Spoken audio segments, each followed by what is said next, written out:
Today we're filming a single joint mouthpiece demi lifter curb bit. As you can see, the shank comes up and is directly behind the cannons. So your pressure is going to be pulled straight back instead of coming directly below, which as you came from above would lift the bit. Now we're going to look at a few things on this. First thing we're going to do, looking at Ned's tongue, this is a smooth mouthpiece. Going back and forth, you can see very little grab. There's no saliva lubrication. All the time people are saying that the slow twists and the twisted wire are smooth enough and don't really grab the tongue. I'm pulling on this pretty good. It's really not grabbing the tongue. The other bits have completely pulled the tongue out of the mouth. So we're going to get rid of that little myth. The breakover on this bit is generally back into the tongue. It's not going to go up into the palate very much. If the horse had a really low flat palate, it's pretty much just going to be up and back. Now what you can see is that behind the cannons, the bulge, it's picking the tongue up a little bit, moving it back, going down in. It's breaking right over the bars, right at the Formosa hole. So it could get a little harsh.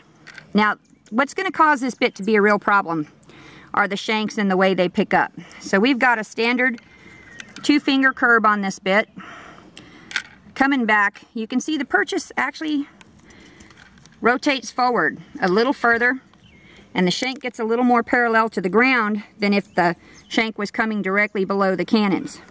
Now the problem with these bits is that, see, the pull pressure is not moving forward, but I can continue to increase pressure on this curb strap and dig that mouthpiece into the bit.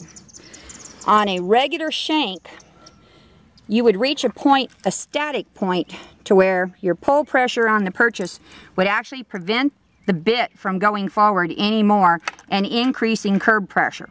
On these lifter bits, your purchase can stop completely, and you can see that it's rotated clear back here, and it will still do curb pressure. Now the other problem with this bit is it's a single joint, it's independent action.